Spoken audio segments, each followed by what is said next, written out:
सो अभी जस्ट मैंने एक सीरीज देखी जिसका नाम है मर्सी फॉर नन और नेटफ्लिक्स पे ये सीरीज रिलीज हो गई है, जिसका वेट डेफिनेटली इंडिया में बहुत से लोग कर रहे होंगे। खासतौर पे जो लोग कोरियन ड्रामा के फैन है वो लोग डेफिनेटली इसका वेट कर रहे होंगे। जो 7 एपिसोड के साथ में हिंदी लैंग्वेज में और भी अदर लैंग्वेज के साथ में रिलीज हुई है नेटफ्लिक्स पर, जिसको देख के मैंने कंप्लीट कर लिया। हर एपिसोड की लेंथ लगभग 1 घंटे से नीचे की है, तो आपको लगभग 6 से 7 घंटे इसको देखने के लिए देने पड़ेंगे। और बढ़ा के देखने की गलती आप नहीं कर सकते क्योंकि सीरीज फास्ट पेस है, जिसकी वजह से कुछ भी आप मिस करना नहीं चाहेंगे। स्टोरी की बात करें तो हमें स्टोरी देखने को मिलती है 2 बहुत खतरनाक गैंग की, जो कि साउथ कोरिया के अंदर ऑपरेट करती हैं। लेकिन इस गैंग में से एक गैंग का जो लीडर होता है उसका बेटा किसी ऐसे इंसान को मार देता है जिसको उसे नहीं मारना चाहिए था। और उसके बाद उसका भाई जो कि 11 साल से सोया हुआ था, सोया मतलब आराम से अपना जीवन जी रहा था, उसको किसी से कोई भी मतलब नहीं था, और वो वापस आ गया है अपने भाई का बदला लेने के लिए। अब क्या वो अमीर आदमी, वो लीडर जिसके पास बहुत सारे लोगों की फौज है, वो क्या अपनी फौज की मदद से अपने बेटे को बचा पाएगा? नहीं, वही आपको इस सीरीज के अंदर देखना है। सुनने में आपको डेफिनेटली जॉन विक 1 मूवी की याद आ रही होगी, और वैसा ही कुछ मुझे भी देखने को लगा, और वैसी ही ये कुछ हद तक है भी। लेकिन यहाँ पे थोड़ा सा ट्विस्ट एंड टर्न्स डाला गया, कुछ मिस्ट्री डाली गई है। वरना अगर सिर्फ हम उसी एस्पेक्ट पे ध्यान दें कि जो हमारा हीरो है वो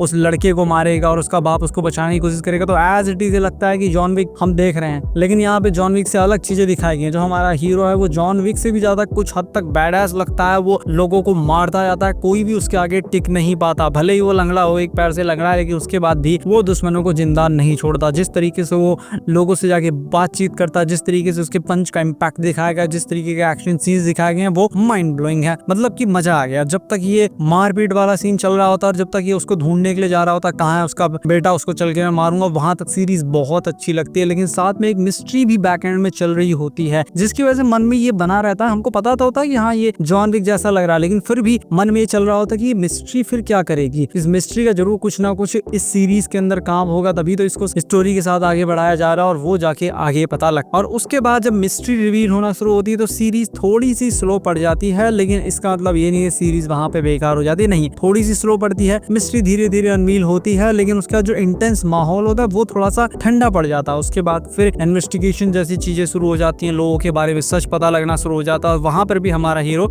लोगों को मार काट रहा होता है। तो स्टोरी के मामले में सीरीज काफी अच्छी है। थोड़ा हाँ जो एंडिंग के 2-3 एपिसोड थे उसके अंदर थोड़ा और इम्प्रूव कर देते तो अच्छा रहता, लेकिन ओवरऑल सीरीज काफी अच्छी मुझे लगी। स्टोरी काफी अच्छी लगी और एक्शन सीन्स खास तौर पे मुझे बहुत ज्यादा अच्छे लगे। जिस तरीके की एक्टिंग हमारे मेन एक्टर ने की है और बाकी लोगों ने की है वो भी काफी अच्छा लगा। जो अमीर बाप की औलाद है जिसने मारा है हमारे हीरो के भाई को, वो भी काफी मतलब की अच्छी उसकी एक्टिंग लगी कि वो तैयार ही नहीं है, उसको फर्क ही नहीं पड़ता किसी चीज से। आओ उसको मार दो, उसके अंदर जो घमंड है वो मरते दम तक ही उसके साथ रहेगा, भले ही उसको आप मार ही दो। तो वो सारी चीजें काफी अच्छी लगी। Acting wise, production budget wise, इसकी स्टोरी वाइज, हर चीज में सीरीज काफी अच्छी है। थोड़ा और इम्प्रूव कर सकते थे स्टोरी में जब मिस्ट्री अनवील कर रहे थे, लेकिन उसके बाद भी सीरीज मस्ट वॉच है, जिसको आपको बिल्कुल भी मिस नहीं करना चाहिए। मतलब एक एक एपिसोड इतना इंटेंस होता है कि कहीं और ध्यान लगता ही नहीं है। आप पहला ही एपिसोड देख लीजिए, आप पूरी तरीके से सीरीज से हुक्ड हो जाएंगे। पूरी सीरीज कंप्लीट किए बिना आप रह ही नहीं पाएंगे। तो ये एक मस्ट वॉच सीरीज है जिसको आपको डेफिनेटली देखना चाहिए। हिंदी लैंग्वेज में ये सीरीज अवेलेबल है, जिस सीरीज को मैं बड़े आराम से रेट करूंगा 8 आउट ऑफ 10। और अगर आपको वीडियो पसंद आई तो इस वीडियो को लाइक कीजिए, चैनल को सब्सक्राइब कीजिए। मैं मिलता हूँ आपसे अपनी नेक्स्ट वीडियो में।